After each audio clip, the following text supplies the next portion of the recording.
5 minute just wait করবো, কিছু বন্ধু হয়তো জয়েন করবে। তো যদি মনে হয় আর কেউ জয়েন করতে চায়, লিঙ্ক শেয়ার করতে চাইলে লিঙ্ক শেয়ার করতে পারো, কারণ এটা তো ফ্রি ক্লাস। এই ক্লাসের লিঙ্ক তুমি চাইলে শেয়ার করতে পারো। মোটামুটি 7:35 থেকে কথাবার্তা বলা শুরু করে দেবো। আজকের বিষয় তোমরা নিশ্চয়ই সবাই জানো, তো সেই বিষয় নিয়ে আমরা আলোচনা করব এবং তোমাদের প্রত্যেকের যা যা কোশ্চেন আছে কোনো কিছু জানার থাকলেই সেগুলো ডিসকাস করে দেবো, এবং কিভাবে কি প্রস্তুতি করবে, কি করলে ভালো হবে সেগুলো ডিসকাস করে দেবো। যদি মনে হয় কোনো বন্ধুর মধ্যে লিঙ্ক শেয়ার করবে তো করে দিতে পারো। 7:35 থেকে ক্লাস শুরু করছে।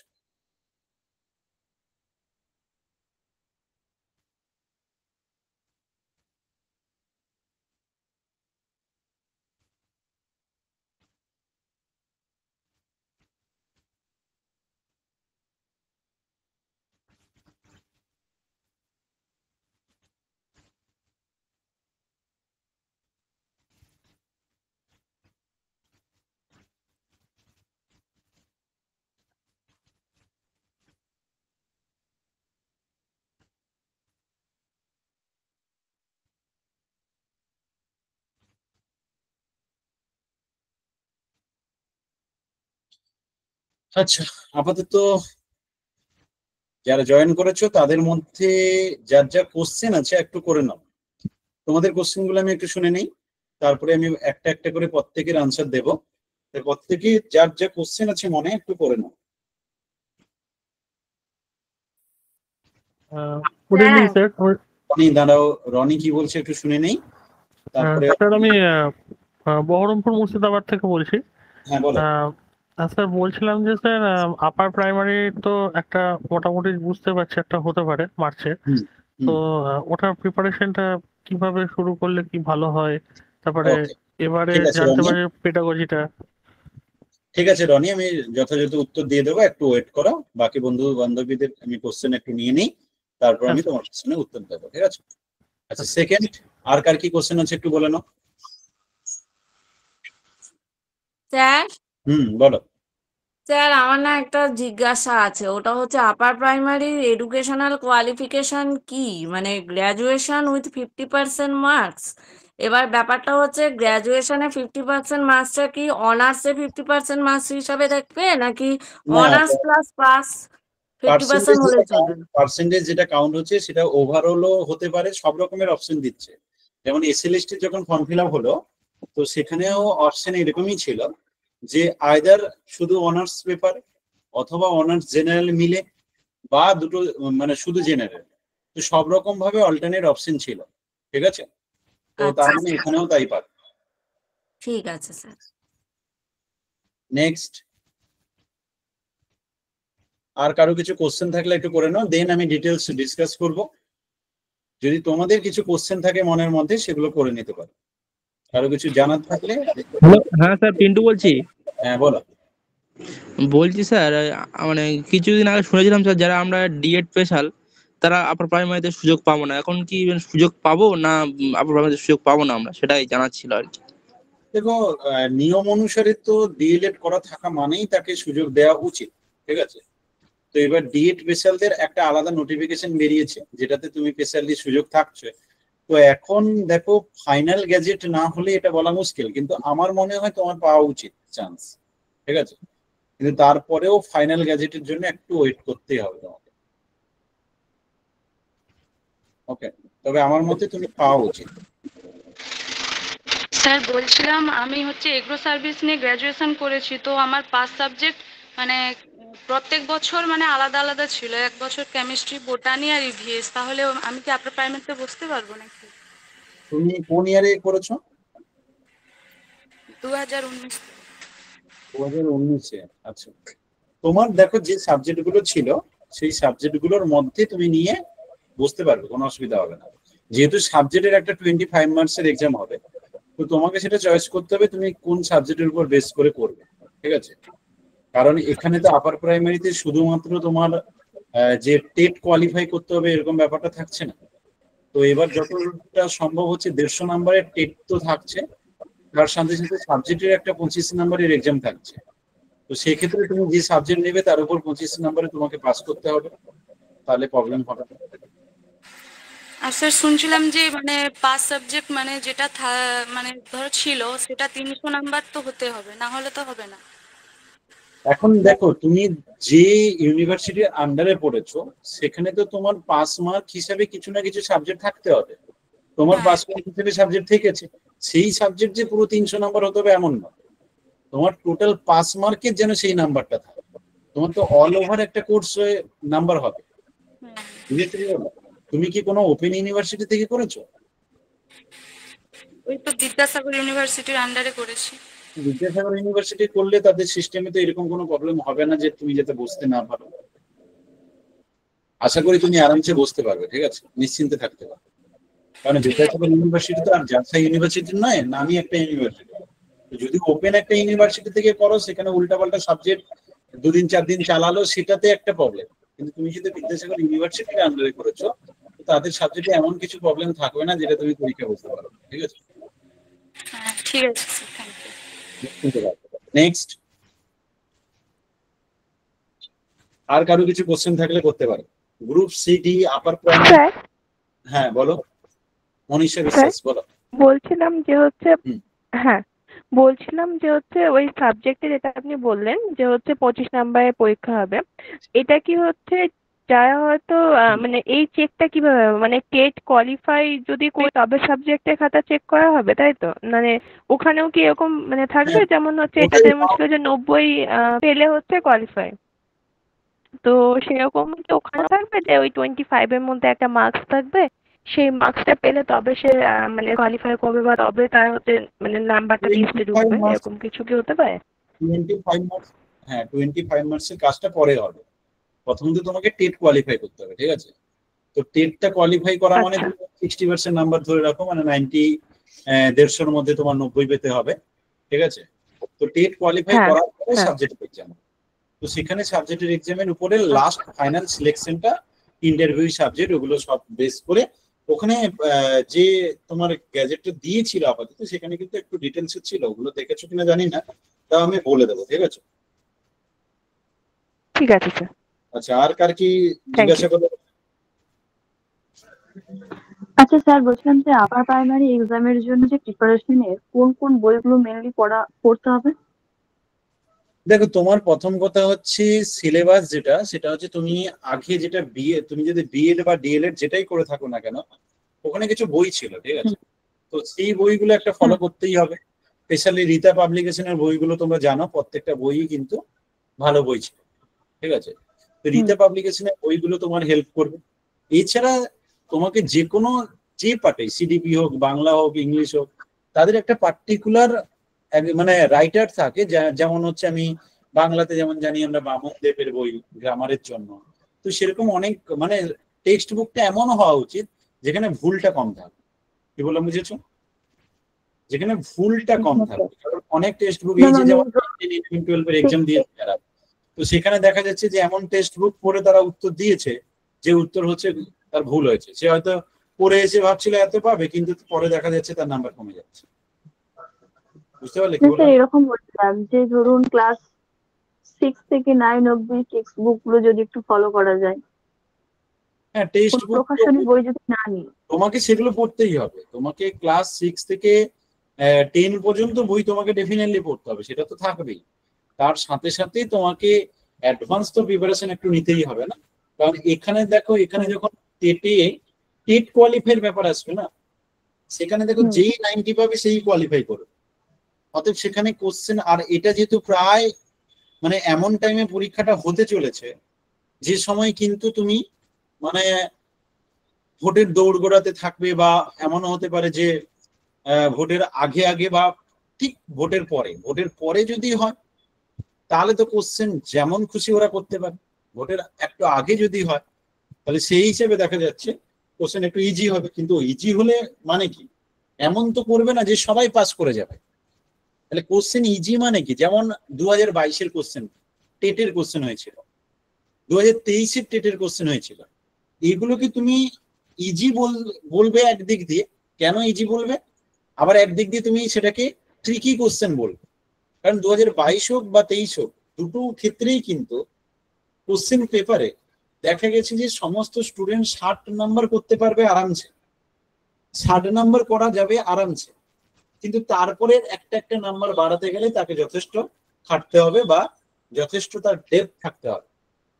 তো তেমনি কিন্তু 2023-এ যেমন প্রাইমারি টেট হয়েছিল সেই কনসেপ্টের উপর বেস করে এখানে কিন্তু সেই কনসেপচুয়াল কোশ্চেন থাকবে। তার মানে কি, তুমি শুধু ওই কোশ্চেন পেপার ধরে ধরে পড়া মুখস্থ করা, আমি কোনো একটা কোশ্চেন আনসার বই কিনে নিলাম সেটা ধরে মুখস্থ করলাম, তাহলে কিন্তু তুমি ডিরেক্ট কমন পাবে না। কারণ 2022-23-এর টেটে তোমরা দেখেছো খুবই কম কোশ্চেন আছে যেটা ডিরেক্ট কোশ্চেন কমন, সবই কিন্তু মাথা খাটানো কোশ্চেন। হ্যাঁ, তুলনায় হয়তো 2022 একটু সোজা ছিল, সেক্ষেত্রে 2023 তুলনায় আর একটু ডেপথ বেশি ছিল, কিন্তু আলটিমেট যেটা দেখা যাচ্ছিল দুটো ক্ষেত্রেই কনসেপচুয়াল কোশ্চেন ছিল। তো আপার প্রাইমারির এক্সাম মানে কিন্তু এখানে কনসেপচুয়াল কোশ্চেন থাকবে, মানে তোমার সাবজেক্টের ডেপথ থাকতে হবে। তুমি যদি সায়েন্স পার্টে থাকো সেক্ষেত্রে তোমাকে ম্যাথ বা জেনারেল স্টাডিজ পার্টগুলো ডেপথ দিয়ে পড়তে হবে, শুধু উপরে উপরে পড়লে হবে না। বা তুমি যদি আর্টস ব্যাকগ্রাউন্ডে থাকো সেক্ষেত্রে কমন সবার সিডিপি বাংলা আর হচ্ছে ইংলিশ। তো সিডিপি তো জানোই, সিডিপির কোশ্চেন সবসময় মাথা ঘোরানো কোশ্চেন থাকে, তো ঠান্ডা মাথায় বুঝে সুঝে উত্তর দিতে হবে, একটু তাড়াহুড়ো করলেই কিন্তু তোমার আনসার এর জায়গায় বি হয়ে যাবে। বোঝাতে পারলাম নিশ্চয়ই, রাইট? হ্যাঁ স্যার। হ্যাঁ বলো। স্যার বলছিলাম যে আপার প্রাইমারির ক্ষেত্রে দুটো পরীক্ষা হবে, টেট দিয়ে সাবজেক্ট। হ্যাঁ, আপার প্রাইমারি ক্ষেত্রে টেট দিয়ে পাস করতে হবে, তারপরে কিন্তু তোমার সাবজেক্টের একটা 25 নম্বরের এক্সাম হবে। স্যার আজকে টেট পাস ছিল মানে সেটা কোনো ধরবে না, না কেমন কি? মানে টেট পাস আমাদের যে ওই টেট ওই প্রাইমারি টেট আর আপার প্রাইমারি টেটের মধ্যে ডিফারেন্স আছে। তোমার যদি আপার প্রাইমারি টেস্ট পাস থাকে তাহলে হয়তো তোমার সার্টিফিকেট ভ্যালিড থাকবে, কারণ ও তো লাইফ টাইম সার্টিফিকেট মেবি দিয়েছিল আমার যতটা মনে পড়ছে। হ্যাঁ স্যার সার্টিফিকেট লেখা ছিল। হ্যাঁ, যদি তোমার আপার প্রাইমারি সার্টিফিকেট থাকে তাহলে তোমার টেট তুমি না দিলেও কোনো প্রবলেম নেই, কিন্তু 99% স্টুডেন্টই আবার টেট দেবে, দিয়ে সে চাইবে তার স্কোরকে আরো বাড়াতে। ঠিক আছে, কারণ কম্পিটিশন হিউজ, যত যেখানে স্কোর বাড়বে তার তত পার্সেন্টেজ বাড়বে, তো সেটা কিন্তু থাকবে। এবার তবে তোমার যদি থাকে তুমি সেটা তখন না করলেও করতে পারবে, কিন্তু তোমাকে সাবজেক্টটা দিতেই হবে।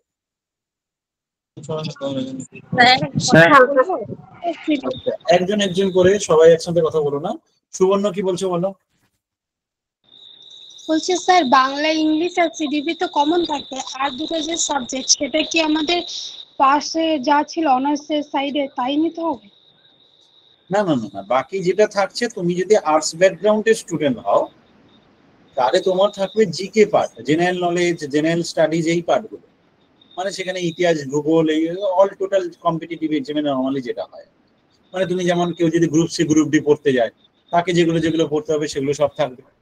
ঠিক আছে, মানে GK part total.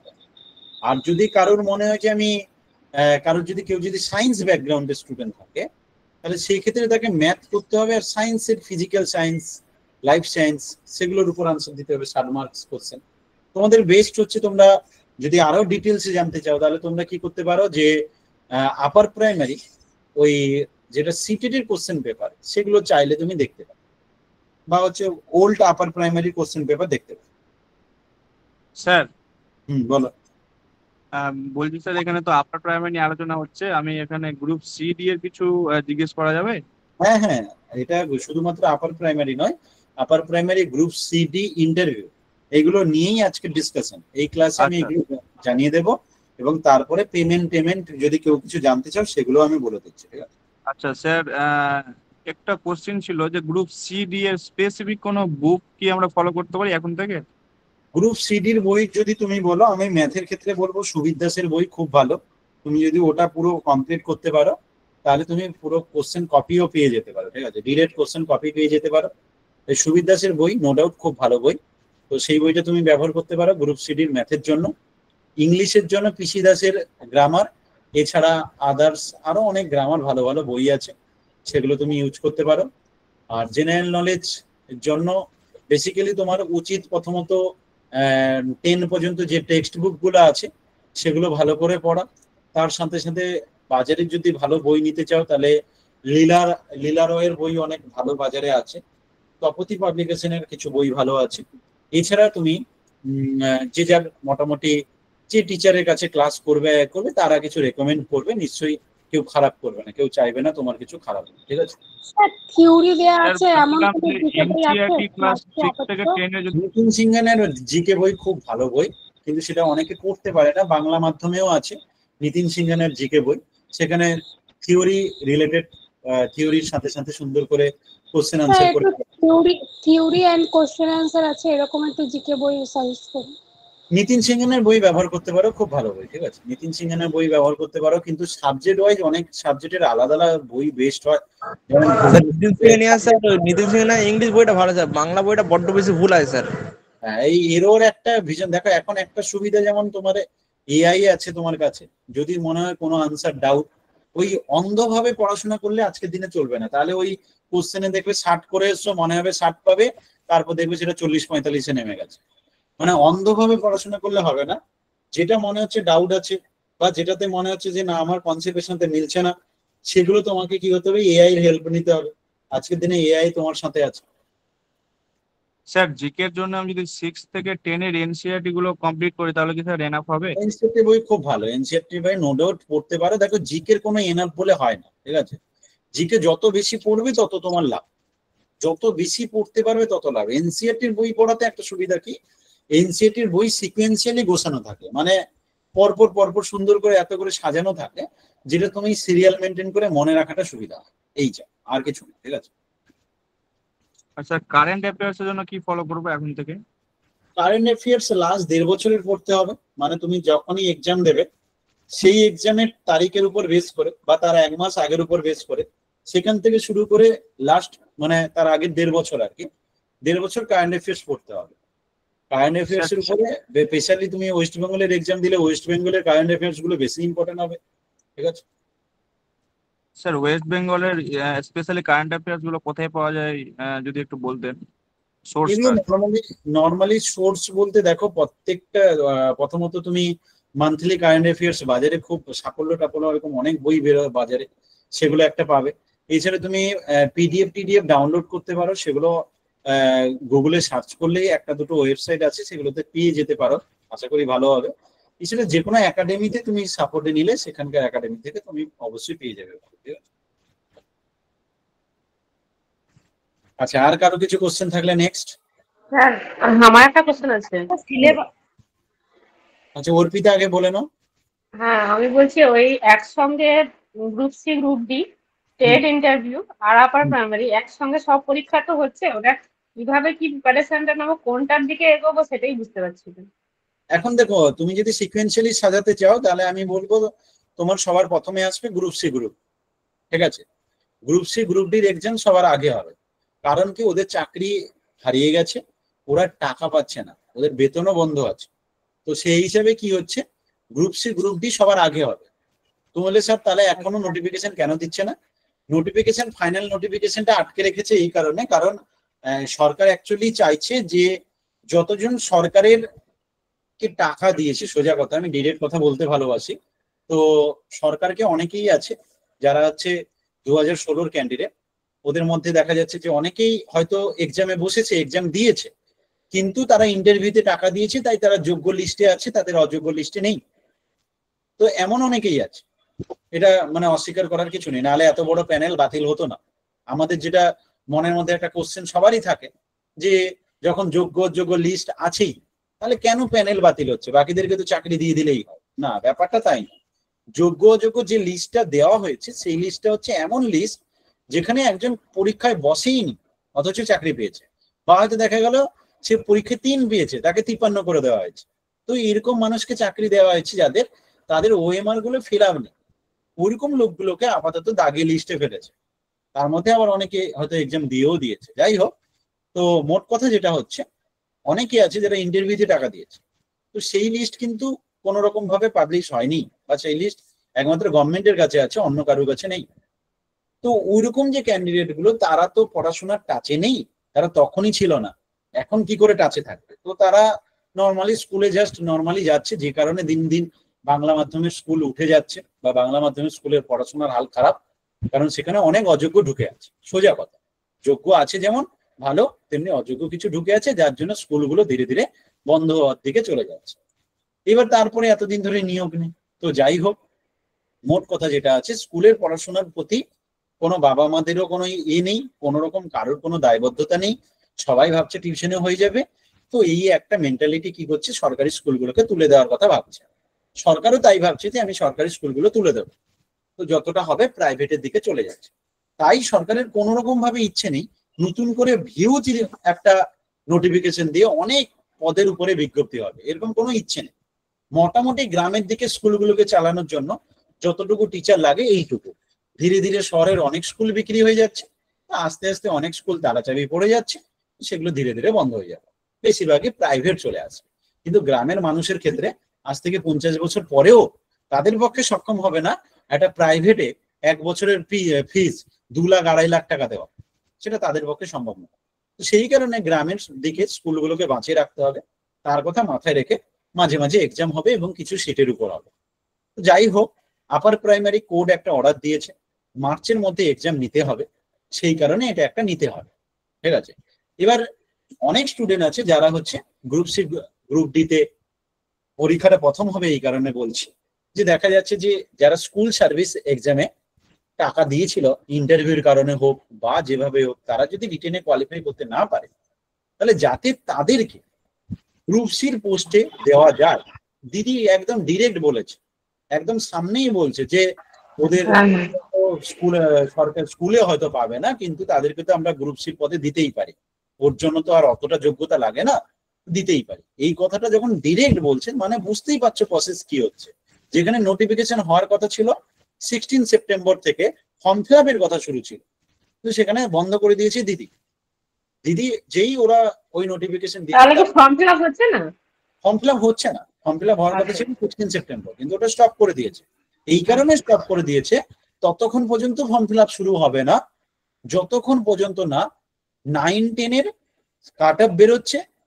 9-10 cut off বেরিয়ে গিয়ে যখন বুঝতে পারবে যে হ্যাঁ, যারা যারা ইন্টারভিউ বাবদ টাকা দিয়েছে বা যারা যারা অমুক বাবদ টাকা দিয়েছে তাদের সবাইকে মোটামুটি ঢুকে দেওয়া গেছে, তারা চান্স পেয়ে যাবে, তারা ইন্টারভিউ কোয়ালিফাই করে যাবে, এখানে বেরিয়ে গেছে মানে ওখানেও হয়ে যাবে।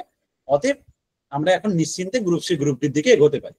আর না হলে আমরা গ্রুপ সি গ্রুপ ডিতেও কিছু ট্রিক্স ব্যবহার করব, কিছু এক্সপেরিমেন্ট যোগ করব, কিছু এক্সট্রা কিছু যোগ করব, যাতে ওই টিচার গুলো এখানেও ফেসিলিটি পায়। তো এরকম প্ল্যানটা চলছে। তো এগুলো বড় কথা নয়, বড় কথা হচ্ছে সিটটা যা হচ্ছে সেই সিটে তুমি পুরনো সিট ভুলে যাও। যে কটা পুরনো সিট আছে ধরে নাও সেই সিটগুলো তোমার জন্য না, নতুন যে সিটটা আছে সেটাই তোমার সিট। তুমি পুরনো সিটের জন্য লড়ছো না, তোমার লড়াই হবে নতুন সিটের জন্য। এবং তুমি যদি এটা ভেবে পড়াশোনা করো যে দূর আবার দুর্নীতি হবে, না, নতুন করে দুর্নীতি হবে না, এত বড় সাহস কারণ নেই। তোমাকে যদি কেউ এখন সরকার থেকে ফোন করে বলে তুমি টাকা দাও 10 লাখ, আমি তোমাকে চাকরি করে দেবো, তুমি সেটা ভাইরাল করার চেষ্টা করবে, তুমি জীবনে ওকে টাকা দেবে না, এটা এইটুকু ড্যাম শিওর। কারণ প্রত্যেকের মনে না সম্মান, আমাদের বিশেষ করে সম্মান জিনিসটা আমরা পছন্দ করি, সাধারণ ফ্যামিলির ছেলে পিলে তো আমরা, তো সেক্ষেত্রে আমরা না, আমাদের কাছে সব থেকে বড় হচ্ছে রেসপেক্ট। তো দুদিন পরে চাকরি চলে যাবে, দাগি আসামি হিসেবে দাগ হবে, এগুলো না আমরা নিতে পারবো না। ঠিক আছে, তো এই কারণে এখন যদি গভর্নমেন্ট থেকে কেউ ফোন করে বলে তুমি টাকা দাও আমি তোমার চাকরি করে দেবো, তো তুমি জীবনে টাকা দেবে না। অতএব তুমি যদি টাকা না দাও সে কোথা থেকে টাকা তুলবে, এইটা হচ্ছে মেন। আমি যদি না টাকা দেই টাকা তুলবে কোথা থেকে? হ্যাঁ, তুমি বলবে স্যার তাহলে কারা টাকা দেবে? যারা অলরেডি টাকা দিয়ে ফেলেছে, তাদের তো আর কোনো উপায় নেই। তাহলে তাদের চাকরিগুলোর কথা ভেবে তাদের চাকরিগুলো কনফার্মের জন্য সেখানে যাওয়া হবে। কিন্তু আমি সেই চাকরিগুলো ভুলে যাচ্ছি, আমি ভুলে যাচ্ছি ওই সিটটা। আমি আমার 4000 4500 সিটের কথা ভেবে আমি পড়বো। তো কোশ্চেন যথারীতি সোজা হবে। কেন? ওরা যাতে চাকরি পায়, ওরা যাতে কোয়ালিফাই করতে পারে, সেই কথা মাথায় রেখে কোশ্চেন সোজা হবে। যেমন এখানেও হয়েছিল 9-10 কোশ্চেন অতীব সোজা, 11-12টা একটু টাইট ছিল, তো ওদের মেন টার্গেট ছিল 9-10টা যাতে সবাই কোয়ালিফাই করতে পারে। এটাও তাই, গ্রুপ সি গ্রুপ ডির কোশ্চেন সোজা হবে। অর্থাৎ গ্রুপ সি গ্রুপ ডি যারা দেবে কোশ্চেন সোজা হবে, কিন্তু তোমাকে ঠান্ডা মাথায় পড়ে হিউজ মক টেস্ট দিয়ে পরীক্ষা হলে যেতে হবে। আমি হয়তো কোথাও কোচিং নিলাম না, কিন্তু আমি যদি শুধু বাড়িতে পড়ি, তাহলে তুমি এক্সামে গিয়ে সিলি মিস্টেক করবে, আর 2-4টে সিলি মিস্টেক হয়ে যাওয়া মানে তুমি বাকিদের থেকে পিছিয়ে পড়বে। কারণ কোশ্চেনে সেখানে এক এক নাম্বার ভাইটাল হয়ে দাঁড়াবে। এবার যে সমস্ত স্টুডেন্ট অনেকগুলো এক্সাম দিয়ে ওই পরীক্ষা হলে যাবে, তার ভয় কেটে যাবে, ওখানে গিয়ে সে প্যানিক করবে না। ওখানে গিয়ে সমস্ত 90% স্টুডেন্ট প্যানিক করেছে, কারণ প্রথমে গিয়ে আমি নেক্সট সুযোগ আদৌ পাবো কিনা তার গ্যারেন্টি নেই, আমি যদি কোয়ালিফাই না করতে পারি তাহলে কি হবে, অনেক রকমের টেনশন মাথার মধ্যে ঢুকবে ওএমআর ফিল আপ করার সময়। তো সেক্ষেত্রে দেখা যাবে একটা জানা কোশ্চেনও তোমার মাথায় কনফিউজ সৃষ্টি করবে। এই জন্য অনেকে হয়তো এসে লাফিয়েছে 58, 59, 60 পাবে, কিন্তু ফাইনালি দেখা যাবে সেটা 50-এর নিচেও অনেকের নেমে যাবে। তো বেশিরভাগ স্কোরই দেখা যাবে সব সাবজেক্টে 45 থেকে 50-র মধ্যে, বেশিরভাগ স্টুডেন্টের। বড় বড় কিন্তু সবাই এসে ডায়লগ দিয়ে দিয়েছে বা সবাই অনেক অনেক করে করেছে, কিন্তু ফাইনালি দেখা যাবে যে না, প্রচুর সিলি মিস্টেক করেছে। তার পিছনে দোষ না, ও জানতো ওকে ঠান্ডা মাথায় দিলে ও সবই ঠিক করতে পারবে, কিন্তু ওই সময় হলের যে প্যানিকটা, হলের যে জায়গাটা, সেটা বজায় রাখাটা ভীষণ ডিফিকাল্ট। তো সেই হিসাবে তুমি যদি অনেক মক টেস্ট দিয়ে এক্সাম হলে যাও, তাহলে তোমার সেই ভয়টা কেটে যাবে। তুমি কোনো কোচিংয়ে পড়ো না পড়ো, তোমাকে মক টেস্ট দিতে হবে, হিউজ মক টেস্ট দিতে হবে, তবে গিয়ে তোমার ক্ষেত্রে কোয়ালিফাই করার চান্স, সিলি মিস্টেক হওয়ার চান্স, এগুলো কিন্তু কোয়ালিফাই করার চান্স বেড়ে যাবে, সিলি মিস্টেক হওয়ার চান্স কমে যাবে। বোঝাতে পারলাম? গ্রুপ সিডি এর কোচিং এর জন্য মোটামুটি ফিস কেমন থাকতে পারে? আমাদের দেখো, আমাদের যেটা কোচিং হয় এখনো চলছে, অলরেডি 1.5-2 মাস ক্লাস হয়ে গেছে। তো সেক্ষেত্রে ওপেন করব, নিউ ব্যাচটা আমরা শুরু করছি নতুন নোটিফিকেশনের উপরে বেস করে, কারণ কতদিন টাইম পাবো বুঝতে পারছি না। আমি এখন একটা নতুন ব্যাচ শুরু করে দিলাম, তারপরে কদিন টাইম পাবো ঠিক নেই। এখন যেটা গ্রুপ সি গ্রুপ ডি তে জয়েন করতে পারো, যে কেউ জয়েন করতে পারো। 400 টাকা পার মান্থ ব্যাচ, বর্তমান যে ব্যাচটা চলছে ওর পুরোনো রেকর্ডিং তুমি ফ্রিতে পেয়ে যাবে। পুরোনো রেকর্ডিং ক্লাস, সপ্তাহে 5 দিন ক্লাস থাকবে, 4 থেকে 5 দিন, 4 দিন কি 5 দিন এরকম ক্লাস থাকবে, প্রতিটা সাবজেক্টে একদিন করে কম করে থাকবে। তারপরে এক্সট্রা ক্লাস আমাদের প্রয়োজন মতো নেব, যাতে তোমার সিলেবাস অল টোটাল কভার হয় এবং তুমি পড়ার টাইম পাও। মেন হচ্ছে নিজেকে প্রচুর পড়তে হবে, একই জিনিস বারবার বুঝিয়ে কোনো লাভ নেই। আমি একটা জিনিস বুঝিয়ে দিলাম, তোমাকে ডকুমেন্টস দিয়ে দিলাম, তোমাকে ভালো করে দেখিয়ে দিলাম। অঙ্কের ক্ষেত্রে তোমাকে একটা চ্যাপ্টার ভালো করে ধরিয়ে ধরিয়ে বুঝিয়ে দেবো।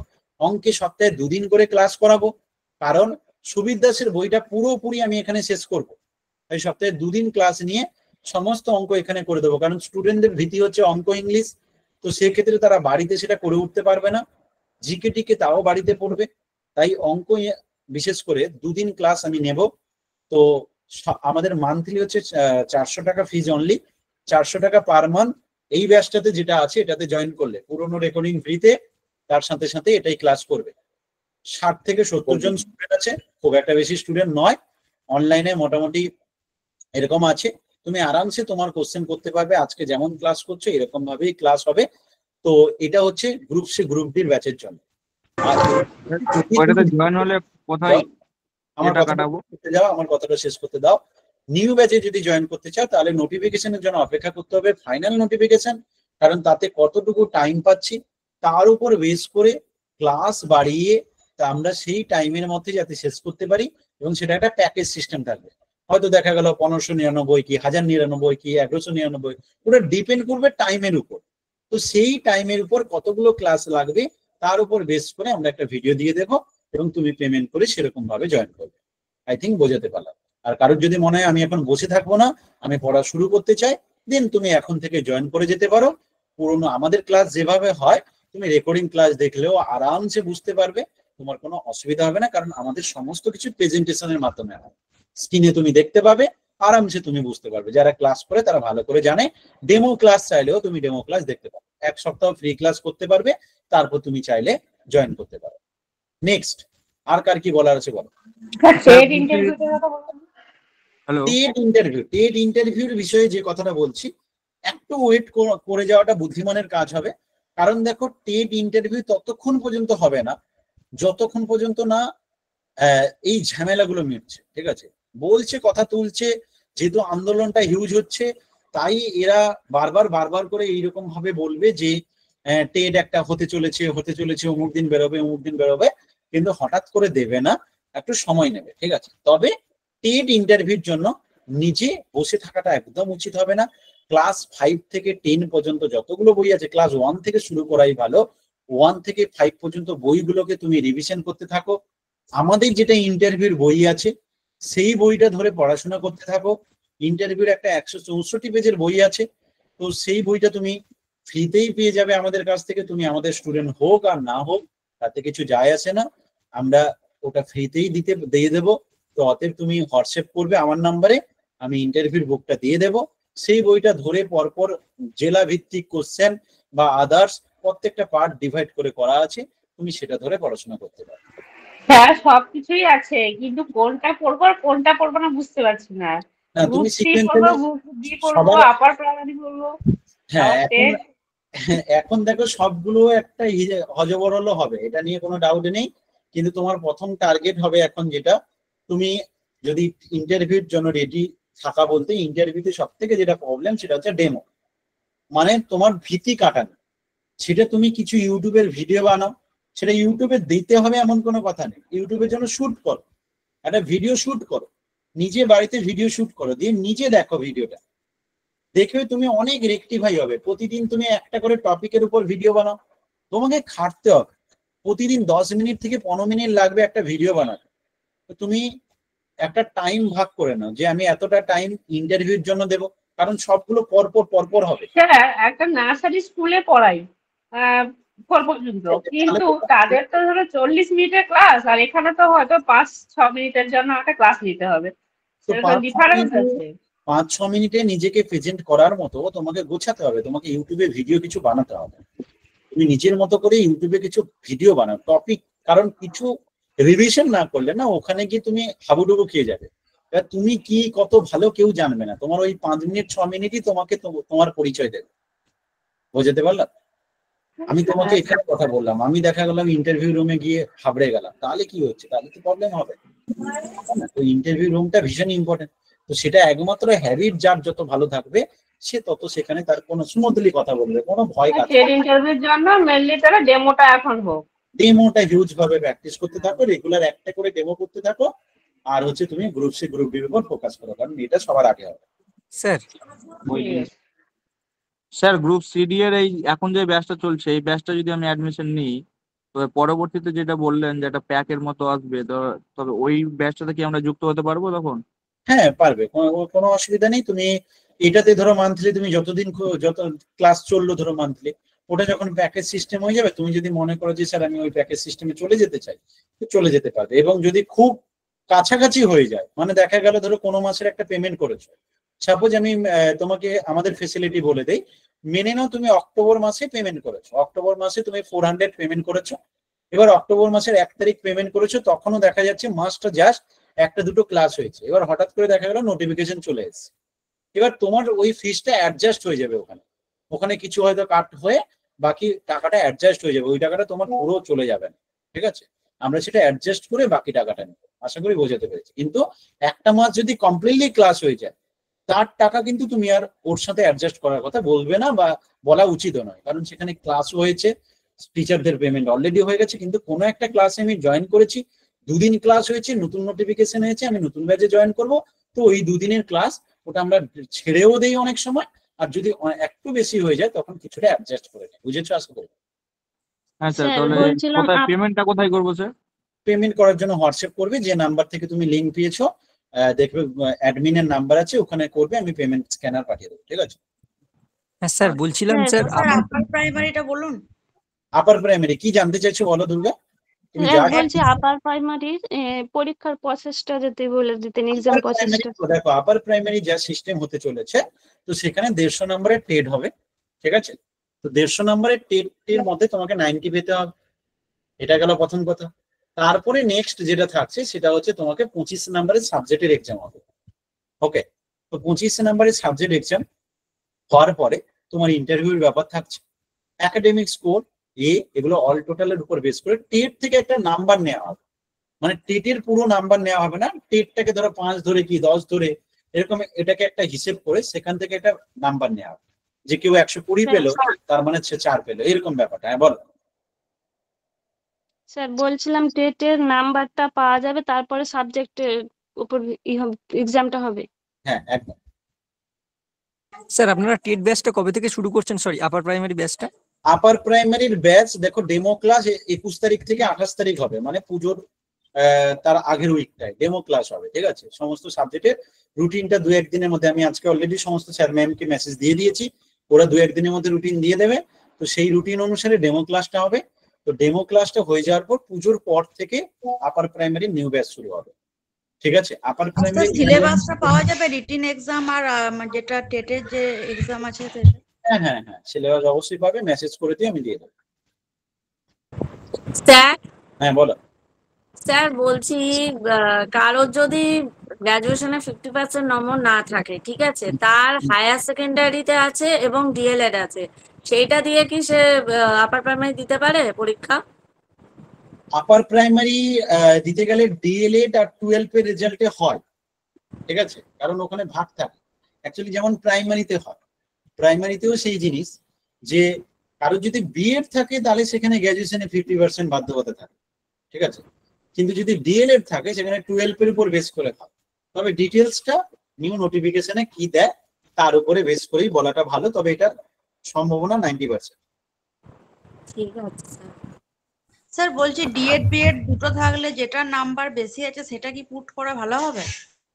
ডিএলএড আর বিএড যদি দুটো থাকে, আপার প্রাইমারি যেটা বেশি নাম্বার বলতে তোমার দেখো, প্রথমত তোমার দুটো কোর্সের এই নাম্বারগুলোর উপরে তো একাডেমিক স্কোর মনে হয় না করবে বলে, ঠিক আছে? এখন কারণ এই তো দেখলে 9, 10, 11, 12 বিএড এর স্কোর অ্যালাউই হলো না, ঠিক আছে? এখানে 9, 10, 11, 12 যেটা করলো বিএড এর স্কোরটা নিলই না, একাডেমিক স্কোর বলতে গ্র্যাজুয়েশন বা পোস্ট গ্র্যাজুয়েশন নিল। তো সেই হিসেবে আপার প্রাইমারিতে কি করবে, মুশকিল ব্যাপার, এদের কোনো ভরসা নেই এখন, এখনকার কথা বলা মানে বেকার হবে। তো তাও আমি বলে দিচ্ছি যে তুমি বিএড ডিএলএড যদি দুটো থাকে, আপার প্রাইমারির ক্ষেত্রে আমার মতে ডিএলএডটা দেওয়াটা বুদ্ধিমানের কাজ, ঠিক আছে? যদি দুটো। স্যার বলছিলাম যে ডিএলএড কমপ্লিট না হলে মানে রানিং চলছে, তো বিএডটাই দিব না ডিএলএডটা দিব? হ্যাঁ, যদি যেটা কমপ্লিট সেটাই দিতে হবে তোমাকে, কারণ না দেখো ইনকমপ্লিট এখন বসতে দেবে না, ইনকমপ্লিট কোনো কিছুই এখন বসতে দেবে না। আচ্ছা, প্রাইমারির ইন্টারভিউ বলতে দেখো আমাদের প্রাইমারি ইন্টারভিউর ব্যাচ অলরেডি চলছিল, আমরা কিছুদিনের জন্য ক্লাস বন্ধ রেখেছি এরকম নানা এক্সামের কারণে। তো প্রাইমারির ইন্টারভিউটাও আমরা শুরু করব, কারণ সাথে সাথে এসএলএসটির ইন্টারভিউর ব্যাপার আছে, তো যে যার সাবজেক্ট বেসালি। এবং আমি এইটুকু রেকমেন্ড করব, বিশেষ করে যারা এসএলএসটির স্টুডেন্ট আছো তারা কিন্তু এসএলএসটির ইন্টারভিউর জন্য এটা কিন্তু যেখানে সেখানে ভর্তি হবে না, সেখানেই ভর্তি হবে। আমি আমার কথাও বলছি, একটা জিনিস মাথায় রেখো, এটা তো অনেকটা হিউজ কম্পিটিশন। তো অনেকেই হয়তো ইন্টারভিউতে একটা টাকা ইনকাম করার জন্য হয়তো কোর্স খুলে বসে যাবে, যে কেউ, ঠিক আছে? হয়তো দেখা যাবে ও কোনোদিন এই পরীক্ষায় বসেনি, হয়তো ও কোনোদিন ইন্টারভিউ নেয়নি, বা হতে পারে যে ও মানে ইন্টারভিউর কোনো রকম যোগ্যতাই নেই ওর ইন্টারভিউ নেওয়ার মতো, ঠিক আছে? পরীক্ষায় নাও বসলে অনেকের যোগ্যতা থাকে, অনেকের সাবজেক্ট এক্সপার্ট হয়, ঠিক আছে? হয়তো অনেকে পরীক্ষায় বসেনি কিন্তু তার সাবজেক্ট দক্ষতা অনেক বেশি, সেটা তুমি একটা দুটো ডেমো ক্লাস করলেই বুঝতে পারবে সাবজেক্টের দক্ষতা কতটা আছে, স্টুডেন্ট এটা ভালো বুঝতে পারে, ঠিক আছে? তো সাবজেক্টের দক্ষ মানুষের কাছে ইন্টারভিউ দেওয়া উচিত, এটা হচ্ছে আমার একমাত্র কথা। মানে তুমি যদি ইতিহাসের স্টুডেন্ট হও তাহলে তুমি একটা কোনো জায়গাতে দেখছো, কারণ এখন গাদা তুমি ভিডিও দেখতে পাবে ফেসবুকে ঘুরে বেড়াচ্ছে, ঠিক আছে? এবার দেখা গেল যে ওখানে সব রকম সাবজেক্টের ইন্টারভিউ চলছে, তুমি বলে চলো এখানে ইন্টারভিউ হচ্ছে, আমিও ডেমো দিয়ে আসি। তোমাকে কিছু কোশ্চেন ওরা বই থেকে কালেক্ট করে তোমাকে কিছু কোশ্চেন করলো দেখে দেখে, তুমি সেগুলোর আনসার যা পারলে দিলে, ওরা সেগুলো রেকটিফাইও করলো না তোমার ভুলগুলো, তো তোমার সেই ভুলটা ভুলই থেকে গেল। অতএব এরকম ভুলটা জীবনে করো না, তাহলে কিন্তু বড্ড মিস্টেক। কারণ আমরা অনেক কিছু না ভুল জিনিসও বারবার শুনতে শুনতে সেটাকে সত্যি মনে করে, তাই এটা ডেঞ্জারাস হবে, এটা করতে যাবে না কখন। আমি যেমন কোনো সাবজেক্ট যদি এসএলএসটি শুরু করি, আমি সাবজেক্টের এক্সপার্ট দিয়ে শুরু করবো, নাহলে আমি সেটা শুরুই করবো না। আমার টাকা ইনকাম করা বড় কথা নয়, আমি যে কটা স্টুডেন্টের ভবিষ্যতে নেবো সেগুলোকে যেন ঠিকঠাক করতে পারি, ওই ভবিষ্যৎ নিয়ে খেলা আমি পছন্দ করি।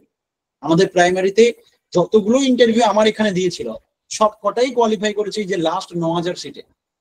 লাস্ট 9000 যে সিটটার একটা লাস্ট ইন্টারভিউ হলো, সেখানে যে কজন ছিল আমাদের কাছে সব কটা ইন্টারভিউতে কোয়ালিফাই করেছে। তার পিছনে একটাই কারণ হচ্ছে তারা প্রত্যেকে যে সাবজেক্ট এক্সপার্টের কাছে ইন্টারভিউ দিয়েছে, ওদের মানে ওই সাবজেক্টের এক্সপার্ট নিয়েছে, তার সাথে আমি ছিলাম, আমি কিছু নিয়েছি কারণ আমি বেসিক ব্যাপারগুলো ক্লিয়ার করেছিলাম। ঠিক আছে, বেসিক ব্যাপারগুলো মিনস তোমার কেমন থাকা উচিত, কি করা উচিত, বিহেভিয়ার কেমন হওয়া উচিত, তোমার তাকানো কেমন উচিত, এই জায়গাগুলো ঠিক করছে। ঠিক আছে, হ্যাঁ বলো। আমার দুটো কোশ্চেন আছে। বলে ফেলো। একটা হচ্ছে যে স্যার 2022-এর যে টেটটা হয়েছিল আমার সেই টেটটা ক্লিয়ার আছে, সেটার কি ইন্টারভিউ হয়েছে? 2022-এরই ইন্টারভিউ হতে চলেছে প্রাইমারি টেট। ঠিক আছে, যারা 2022-এ কোয়ালিফাই করে আসো, তো প্রাইমারি এবছর হওয়ার কোনো চান্স আছে? প্রাইমারি হবে তার এই কারণে, কারণ এটা আন্দোলনের মুখে প্রথমত প্রচুর চাপ আসছে, কারণ হিউজ স্টুডেন্ট আন্দোলন করছে। এবার হয়তো যতটা সিট চাইছে, এরা যেটা দাবি তুলছে 50,000-এর দাবি, এটা জীবনে হবে না। ঠিক আছে, কিন্তু মোটামুটি কম সিট হলেও একটা ইন্টারভিউ হবে। ঠিক আছে, এবং সেটা হয়তো তোমার টাইম লাগা মানে ডিসেম্বর জানুয়ারি ফেব্রুয়ারি পর্যন্ত চলে যাবে, কিন্তু হবে মাস্ট। জানুয়ারি ফেব্রুয়ারি পর্যন্ত চলে যাবে, কারণ ডিসেম্বর পর্যন্ত হিউজ চাপ আছে। এসএলএসটি দেখো গাদা একটা ব্যাপার আছে, 9, 10, 11, 12, এখানে 5 লাখ 5.5 লাখ ক্যান্ডিডেট পরীক্ষা দিয়েছে, ছাটাই হয়ে বেরোবে। কারণ এখানে যদি আমি হিসেব করে দেখি, যা সিট হচ্ছে অল টোটাল তোমার 9, 10 আর 11, 12 মিলে প্রায় 47,000-এর কাছাকাছি বা 44,000-এর কাছাকাছি। তো 44-45,000 সিট মানে, তো সেই জায়গাতে দেখা যাচ্ছে প্রায় 1 লাখের কাছাকাছি ক্যান্ডিডেটের ইন্টারভিউর একটা সম্ভাবনা থাকছে। এবার 1 লাখ ক্যান্ডিডেটের ইন্টারভিউর একটা সম্ভাবনা থাকা মানে তার যথেষ্ট টাইম সাপেক্ষ ব্যাপার। সেই কারণে এই প্রসেস না মিটলে কখনোই সম্ভব নয় প্রাইমারির ইন্টারভিউ হবে। কিন্তু স্যার অথরিটিটা তো আলাদা। হ্যাঁ বলো। অথরিটিটা তো আলাদা, প্রাইমারি আর যতই আলাদা হোক, অথরিটি আলাদা, কিন্তু মানুষগুলো তো একই, ওরাই তো সব দেখছে। একজনই দেখা যাচ্ছে যে সেই আমাদের রেল মন্ত্রী, সেই অমুক মন্ত্রী, সেই অমুক মন্ত্রী। দেশ তো চলছে এরকম ভাবে বাবা, আমাদের রাজ্য দেশ তো চলছে ওরকম ভাবে। একজনই 2-3টে দায়িত্ব সামলাচ্ছে, অন্যরা বেকার বসে আছে। স্যার আর একটা প্রশ্ন আছে, সেটা হলো যে আপার প্রাইমারি দেওয়ার জন্য কি কি মানে বেসিক কোয়ালিফিকেশন দরকার? এক ডিএলএড থাকলে হবে, না হলে বিএড থাকলে হবে। এবার বিএড এ গ্র্যাজুয়েশনে তোমার বিএড এ থাকলে ওই গ্র্যাজুয়েশনে 50% করেছে লাস্ট গ্যাজেটে, যেটা আপাতত আমার যতটা মনে আছে, আমি ভুলে গেছি অনেকদিন দেখিনি। তো লাস্ট গ্যাজেট যেটা ছিল আমার যতটা মনে পড়ছে 50% ছিল। ঠিক আছে, তো এটা কি মানে কাস্ট বেসিসে কিছু ছাড় আছে? হ্যাঁ, সে তো ডেফিনেটলি ছাড় থাকবে। তো সেটা তুমি গ্রুপেই পেয়ে যাবে। দাঁড়াও আমি একবার দেখে নিচ্ছি, গ্রুপে মনে হয় দিয়েছিলাম আমি। ওবিসি বিতে স্যার কোন রকম কোনো নাম্বারের কোনো ফ্যাসিলিটি আছে? কাস্টে তুমি সব রকমের ফ্যাসিলিটি পাবে, ওগুলো নাম্বার সবই থাকে। আচ্ছা, নতুন কার কি কোশ্চেন আছে একটু বলো, আমি একবার দেখে নিচ্ছি। আমি স্যার বলছিলাম স্যার আপার প্রাইমারি মানে তো এক মিনিট অন্যকে একটু সুযোগ দাও বলতে। রিয়া বলছিলাম আপার প্রাইমারি ফি স্ট্রাকচারটা কেমন হতে পারে স্যার, মানে মান্থলি বা একসাথে? যদি দেখো মান্থলি সিস্টেমে 500 পার মান্থ হবে, যেটা অক্টোবর থেকে শুরু হবে। ঠিক আছে, এবার যদি মান্থলি 500 পার মান্থ হবে, কিন্তু কোনো কারণে যদি আমরা নোটিফিকেশন পেয়ে যাই, টাইম পেয়ে যাই, তাহলে তখন কিন্তু ওই কোর্স সিস্টেমে যেটা ওয়ান টাইম পেমেন্টের থাকে, সেটা আমরা ততক্ষণ পর্যন্ত করবো না যতক্ষণ পর্যন্ত জানতে পারবো না এক্সাম কবে হবে। কারণ এটাতে আমি ভীষণ প্রবলেমে পড়েছি। এক্সাম কবে হবে না জানার জন্য এই সরকারের দেখা গেল এক্সাম একটা হিউজ টেনে দিল, তখন কি হয় স্টুডেন্টেরও পড়ার অনীহা চলে আসে, টিচারেরও একটা প্রবলেম চলে আসে, তো অনেক কিছু সমস্যা হয়ে যায়। এই কারণে আমি ওইরকম টাইম দেখে ওয়ান টাইম পেমেন্ট করবো, নাহলে মান্থলিতে রাখবো, তাতে স্টুডেন্টও অ্যাক্টিভ থাকবে, সিরিয়াস থাকবেন যে না বাবা আমাকে মান্থলি পেমেন্ট করতে হচ্ছে, তার মানে আমাকে সিরিয়াসলি পড়তে হবে। তেমনি তার সাথে সাথে হচ্ছে টিচারও অ্যাক্টিভ থাকবে ভালো করে।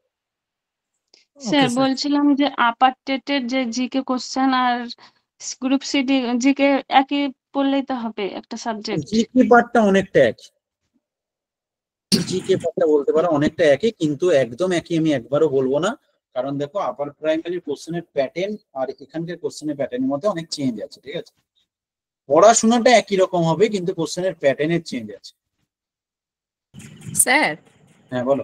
এই যে আজকের কর্মসংস্থানে দেখলাম এই 2232 জন প্রাইমারি টিচার নিয়োগ, এটা কোনটা স্যার? এটা হচ্ছে স্পেশাল এডুকেশন একটা। ঠিক আছে, স্পেশাল এডুকেশন যাদের আছে, মানে কিছু ওই যে স্পেশাল চাইল্ড থাকে না, যারা হয়তো চোখের প্রবলেম বা হচ্ছে লিখতে পারে না না টাইমে। না স্যার, স্পেশাল তো আলাদা লিখেছে, স্পেশাল লিখেছে 1941। হ্যাঁ, ওটারই কথা বলা হচ্ছে 1941। আর কোনটা বলছো? এক জায়গায় দেখলাম স্পেশাল টিচার, রাজ্যে স্পেশাল টিচার লেখা 1941, আর এক জায়গায় দেখছি 2232 জন প্রাইমারি টিচার নিয়োগ। এইটার কথা কি? এটা একটা টেন্টেটিভ হাওয়া উঠছে ইন্টারভিউর জন্য, ঠিক আছে? টেন্টেটিভ একটা হাওয়া উঠছে যে ইন্টারভিউতে এরকম একটা সেট নিয়ে একটা ইন্টারভিউ হবে, কিন্তু ওরকম কথা আপাতত ফাইনালি কিছু মানে পর্ষদ থেকে আমরা জানি না এখন, ঠিক আছে? পর্ষদের নোটিফিকেশন পাচ্ছি, সেটা বলাটা ঠিক আছে। স্পেশাল ডিএলএড ব্যাপারটা কি স্যার? স্পেশাল ডিএলএড মানে ওই যে বললাম না, কিছু চাইল্ড থাকে যারা হচ্ছে ধরো নর্মাল চাইল্ড না, তো তাদেরকে পড়ানোর জন্য একটা স্পেশাল বিএড থাকে, স্পেশাল ডিএড। তো সেইটা অনেকে করে থাকছে, আমাদের যেমন পিন্টু। হ্যাঁ, এটা অনেকে করে।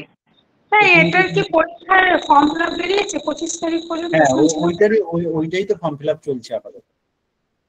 এবার এটাতে যারা করে রেখেছে তাদের চাকরিটা অনেকটা সিওর, কারণ এখানে খুব কম জনই স্পেশাল বিএড আছে, স্পেশাল ডিএলএড আছে। আপারে কি পেডাগজি থাকবে? আপারে পেডাগজি ডেফিনেটলি থাকবে, সব সাবজেক্টেই থাকবে। হ্যাঁ, সব সাবজেক্টেই থাকবে।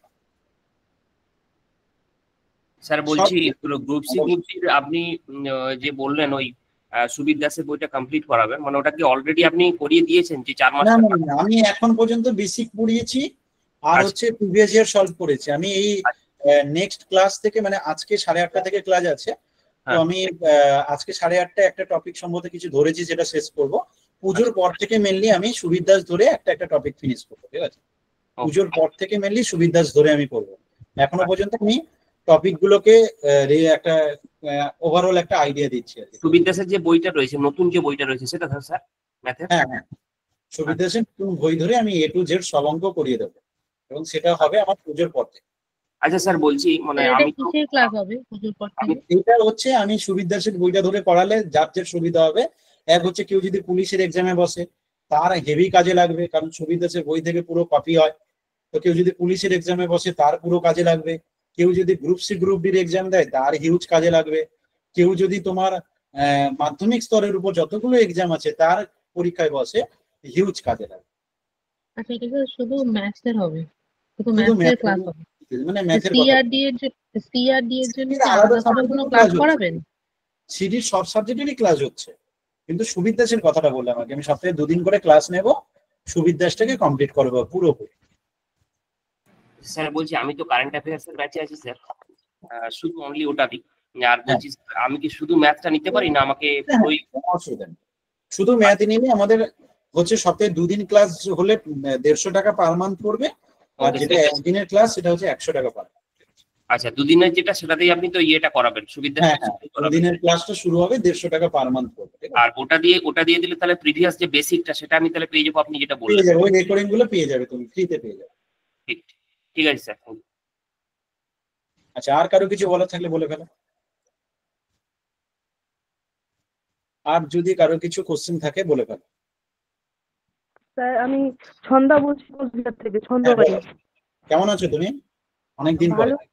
দিলাম এসএসসি দিলাম এবার সংস্কৃততে। 50 এর উপরে আছে, তবু কত কোন সাবজেক্ট তোমার? সংস্কৃত। আচ্ছা, তাহলে হয়ে যাবে। আমার অনেক টেনশন, আমি কোনো রকম মানে টেনশন করার কিছু নেই, হয়ে যাবে। আমি বলছি হয়ে যাবে, আমার উপর ভরসা রাখো, হয়ে যাবে। ওবিসি আছে আমার। হ্যাঁ, হয়ে যাবে, আমি তো বললাম তুমি আমার উপর ভরসা রাখো, হয়ে যাবে। বহুত সিলি মিস্টেক করেছো তুমি। যদি স্কোর মিলিয়ে নিচ্ছ, তোমার কত স্কোর হচ্ছে, যদি সেটা 50+ স্কোর হয় তাহলে 100% হয়ে যাবে। 50+ আছে আমার। কোশ্চেন সোজা হয়েছে ঠিকই, কিন্তু প্রচুর জন সিলি মিস্টেক করেছে। আর হচ্ছে যারা 9-10 এর ইন সার্ভিস টিচার, তারা চাইবে 11-12 চলে যেতে, তো 9-10 ফাঁকা হয়ে যাবে, তো সেই হিসেবে তুমি আরামসে পেয়ে যাবে। স্যার, আমি আবার ডিএলএডও করছি। ঠিক আছে, অসুবিধা নেই, তুমি ইন্টারভিউর জন্য রেডি হতে থাকো। প্রশ্ন আছে স্যার। স্যার, গ্রুপ ডি আর আপার যদি আমি মানে ইসে করি, একসাথে করি, তাহলে এটা কি মানে কিরকম ফিস পড়ছে? বুঝলাম না, আরেকবার রিপিট করো। গ্রুপ সি গ্রুপ ডি আর হল আপার সবটাই যদি করি আমি, তাহলে মানে এটা কিভাবে মানে পে করব, এটা আমি জানতে চাইছি। আমাদের দেখো গ্রুপ সি গ্রুপ ডি যাদের জেনারেল স্টাডিজ পার্ট আছে, মানে জিকে পার্ট আছে, যারা আর্টস ব্যাকগ্রাউন্ডের স্টুডেন্ট, তো তাদের যাতে কম টাকা পড়ে, মানে যাতে সুবিধা হয়, কারণ আপার প্রাইমারিতে একটু পরে পরীক্ষা আছে, তো গ্রুপ সি গ্রুপ ডিটা আগে আছে, তো টাকার কথাটা ভেবে যাতে তাদেরও সুবিধা হয় ওই কথাটা ভেবে আমরা ফিসটাকে একটু আলাদা সিস্টেম করে রাখবো। মিনস যেমন দুটো একসাথে নিলে 400 প্লাস 500 900 পড়ে যায়, কিন্তু দেখা গেল একটা আর্টস ব্যাকগ্রাউন্ডের স্টুডেন্ট, তো সে দুটোই নিতে চাইছে, তো সে কত পেমেন্ট করবে? তো সেক্ষেত্রে তার পেমেন্টটা কমে যাবে। কি কারণে কমবে? তার কারণ হচ্ছে ও ধরো গ্রুপ সি গ্রুপ ডির জন্য 400 পেমেন্ট করবে, আপার প্রাইমারিতে ও সিডিপি, বাংলা আর ইংলিশের জন্য পেমেন্ট করবে, মিনস 300 টাকা পেমেন্ট করবে, বাকি 200 টাকা ওখানে অটোমেটিক হয়ে যাবে। তাই ও 700 টাকা পেমেন্ট করলে তার আপার প্রাইমারি আর গ্রুপ সি গ্রুপ ডি দুটোই তিনটেই কমপ্লিট হয়ে যাবে। বোঝাতে পারলাম? স্যার আমি আপার প্রাইমারিটাকে না মানে মেইনলি রাখতে চাইছি, যেহেতু আমি মানে ম্যাথে অনেকটাই কাঁচা, তার জন্য যদি না ম্যাথ তো তোমার আপার প্রাইমারিতে থাকবে না যদি তোমার মানে সায়েন্স ব্যাকগ্রাউন্ড না হয়। আমি এর জন্য গ্রুপ সি কথা বলছি। আপার প্রাইমারিতে থাকবে না, গ্রুপ সি গ্রুপ ডিতে থাকবে, রাইট? গ্রুপ সি গ্রুপ ডিতে ম্যাথ থাকবে, কিন্তু আপার প্রাইমারিতে যারা সায়েন্স ব্যাকগ্রাউন্ডের স্টুডেন্ট তাদেরই ম্যাথ থাকবে, অন্যদের থাকবে না। এবং সেখানকার ম্যাথ কিন্তু ওখানে কিন্তু পেডাগগি থাকবে, মানে প্রাইমারি রিলেটেড ম্যাথ থাকবে। স্যার বলছি যে পেডাগজিটা কিভাবে করানো হবে, ওটা একটু বুঝতে পারছি না, যদি একটু বলে দেন। পেডাগগিটা কিভাবে করানো হবে মানে আমি বুঝলাম না ঠিক তোমার কোশ্চেনটা। মানে পেডাগজিটা হচ্ছে মানে কিভাবে করব, মানে হচ্ছে মানে এমনি বই ধরে পড়বো না, হচ্ছে মানে কারণ পেডাগজি মানে চাইল্ড সাইকোলজির যে বিষয়টা রয়েছে। প্রথমত দেখো তোমাকে বেসিক ক্লিয়ার করতে হবে। তুমি রিতার বই পড়তে পারো, রিতা পাবলিকেশনের বই, ওদের বেসিক যে বইগুলো যে একদম মানে পিওর বই আছে যেগুলো আর কি, তো সেই বেসিক বই তোমাকে বলতে, যেমন ম্যাথের উপর তুমি যদি বলো তাহলে প্রণয় পান্ডের বইটা খুব ভালো। প্রণয় পান্ডের বইটাতে ম্যাথের যেটা প্রাইমারির উপর লেখা, তো ওনার বইটা খুব ভালো, এটা বইটা খুব সুন্দর আছে, ঠিক আছে? তো সেই বইটা ব্যবহার করতে পারো। তেমনি প্রতিটা রাইটার রিতা পাবলিকেশনের বইগুলো ভালো, সেগুলো পড়তে পারো। এছাড়া বিএড ডিএলএড এ তুমি যে বই আর যদি কিছু এক্সট্রা করে থাকো, আগে বেসিক ক্লিয়ার করতে হবে। ওই কোশ্চেন আনসার বই পরে করবে, কারণ ওগুলোতে প্রচুর ভুল থাকে, তাড়াহুড়ো করে বানাতে গিয়ে প্রচুর ভুল করেছে। স্যার বলছিলাম যে পেডাগজি ক্লাস কি আপনারা এখানে করাবেন, মানে করালে কি কোনো ম্যাটেরিয়াল ওটা তো কিছু কি দেবেন? আমরা যখন কোনো কিছু দায়িত্ব নেব কোনো টপিকের, সেটা পুরোপুরি দায়িত্ব নেব, তো সেই হিসাবে পেডাগজি পুরোটাই আমরা করাবো। আর মানে ম্যাটেরিয়াল কি দেওয়া হবে, মানে সেই রিলেটেড কোনো যে হচ্ছে এক্সট্রা কিছু লাগে না, আমরা যা দেবো এক্সট্রা কিছু লাগে না। 2022-এ আমাদের 400 কাছাকাছি ক্যান্ডিডেট পরীক্ষা দিয়েছিল, প্রাইমারিতে 333 জন কোয়ালিফাই করেছিল, ঠিক আছে? এবং 123 9 নম্বর র্যাঙ্ক করেছিল, 124 125 একজন পেয়েছিল, 124 পেয়েছিল দুজন, 123 পেয়েছিল, 122 পেয়েছিল, 21 পেয়েছিল, এরকম নাম্বার ছিল। তো হিউজ জন র্যাঙ্ক করেছিল। অতএব যারা পড়েছে তারা তো একদম চোখ বন্ধ করে ভর্তি হবে জানি, কিন্তু বাকি যারা নিউ তারা সেটা নিশ্চিন্তে ভরসা। স্যার আমার ধরুন বিএসসি করা, ঠিক আছে, বিএসসি এমএসসি করা, মানে হচ্ছে বায়োলজির একটা সাবজেক্ট যেটা অ্যানথ্রোপোলজি বলেছিলাম আপনাকে আগে একবার, মনে আছে কিনা জানি না, তো ওটা নিয়ে পড়া আমার সব করা, গ্রাজুয়েশন মাস্টার্স। তো আমি যদি আপার প্রাইমারিতে দিতে চাই, আমার কি সায়েন্স ব্যাকগ্রাউন্ডে নিতে হবে এরকম ব্যাপার, নাকি আমি আর্টসও নিতে পারি?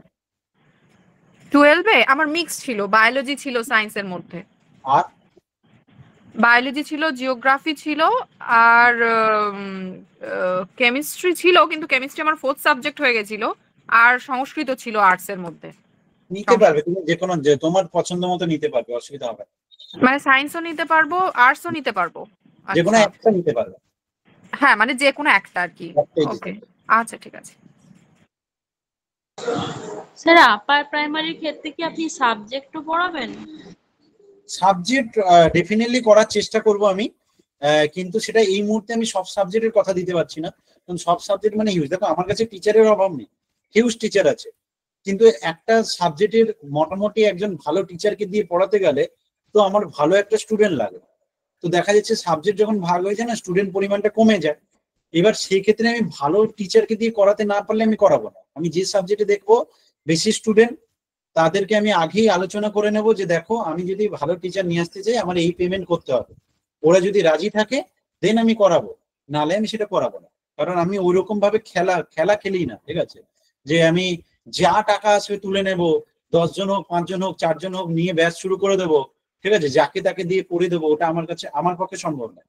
আমার সাথে যোগাযোগ হিউজ বড় বড় টিচারের আছে, তো আমি যে কাউকে নিয়ে আসতে পারি, কিন্তু তাকে সেরকম আমাকে একটা অ্যামাউন্ট দিতে হবে। তো সেই অ্যামাউন্ট যদি স্টুডেন্টরা দিয়ে দেয়, আমার নিজের প্রফিট আমি ভাবছি না, স্টুডেন্টরা যদি ওই টিচারকে পে করার মতো অ্যামাউন্ট দিয়ে দেয়, তো তখন আমি সেই সাবজেক্ট শুরু করে দেবো, ঠিক আছে। আর না হলে নর্মালি দেখো যারা SLST পরীক্ষা দিয়েছে তারা অলরেডি অনেকটা রেডি হয়ে গেছে, তো এখানে 25 নাম্বারের জন্য তাদের খুব একটা চাপ হবে, ঠিক আছে। তবে আমার যেহেতু নিজের ম্যাথ সাবজেক্ট, তো ম্যাথের স্টুডেন্ট কেউ এলে আমি সেটা গাইড করবো, ঠিক আছে, ম্যাথের স্টুডেন্টদের আমি গাইড করবো, কারণ আমি ম্যাথ 12 বছর ধরে অনার্স পড়াচ্ছি, ঠিক আছে। নেক্সট স্যার বলছি আপারের ইয়েটা একটুখানি বলুন না, যে গ্র্যাজুয়েশনে 50% না থাকলে বলো ওটা একটু কি জোরে বলো, শুনতে পেলাম না। বলছি গ্র্যাজুয়েশনে 50% না থাকলে ওবিসি বি তে আপারে বসা যাবে?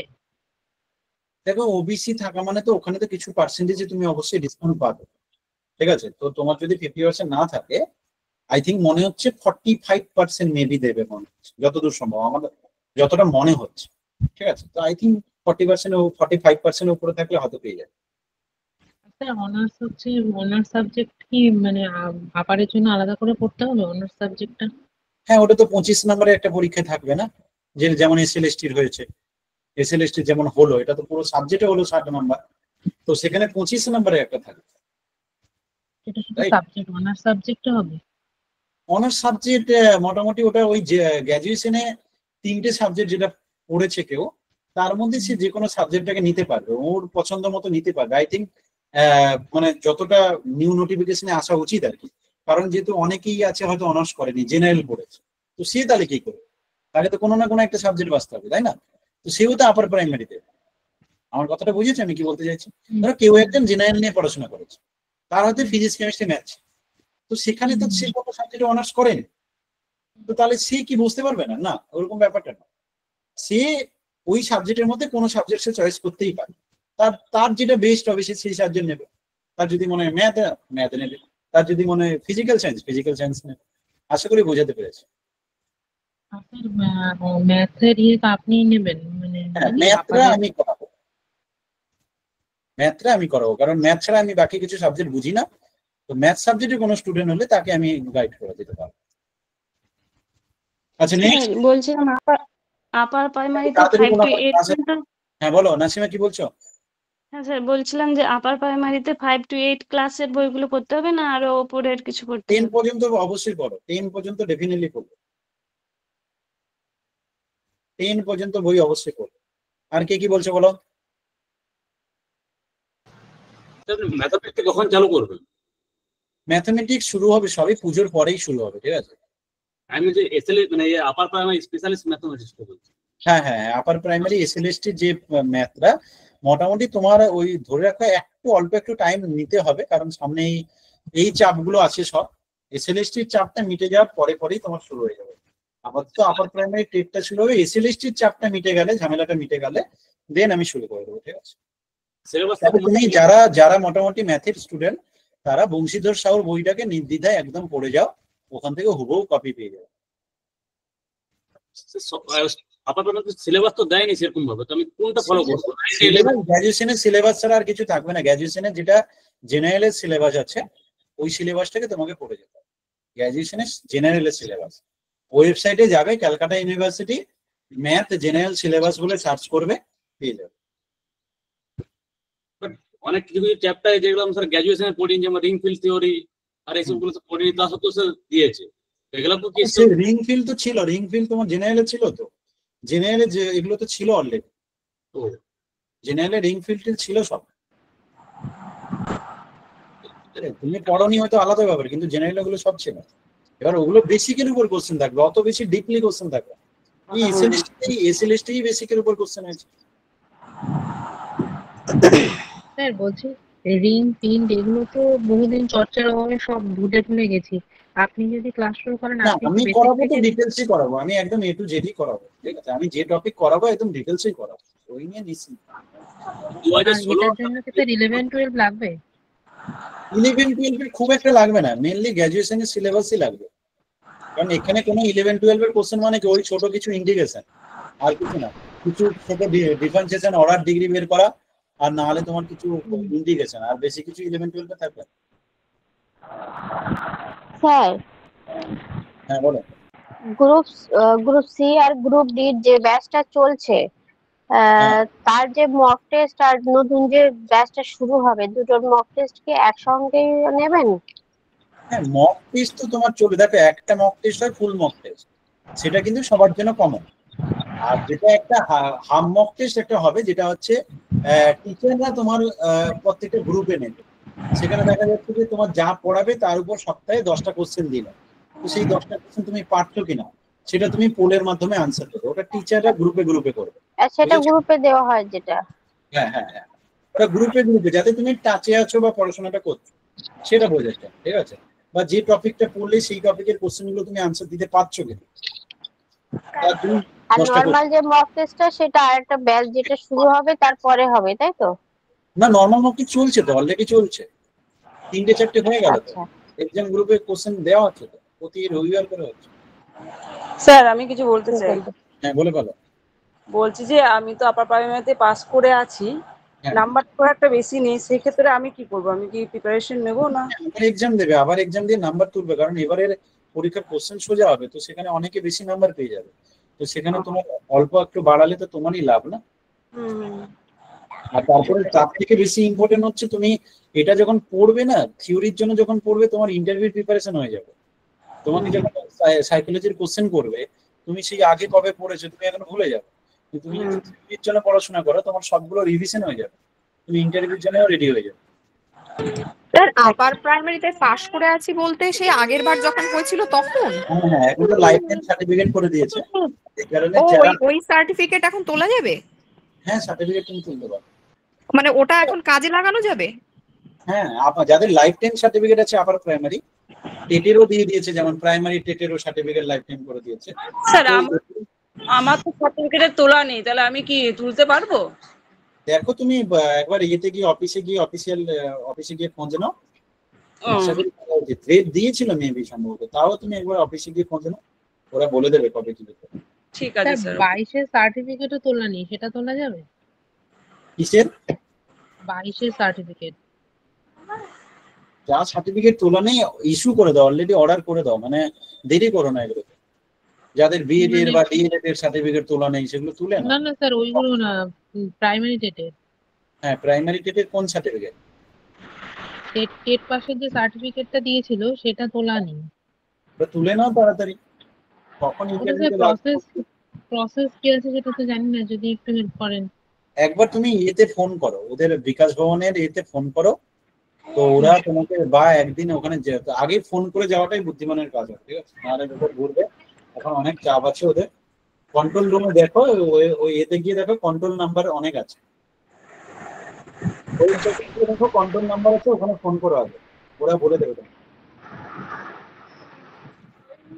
চলো আর কিছু বললে বলো, নাহলে আমার ক্লাস আছে আপাতত, তাহলে রাখছি। যারা জয়েন করতে চাও বলে দিলাম সব ডিটেলস, তো হোয়াটসঅ্যাপ করবে বা কল করে নেবে, ঠিক আছে? আর বাকি কিছু জানাবে।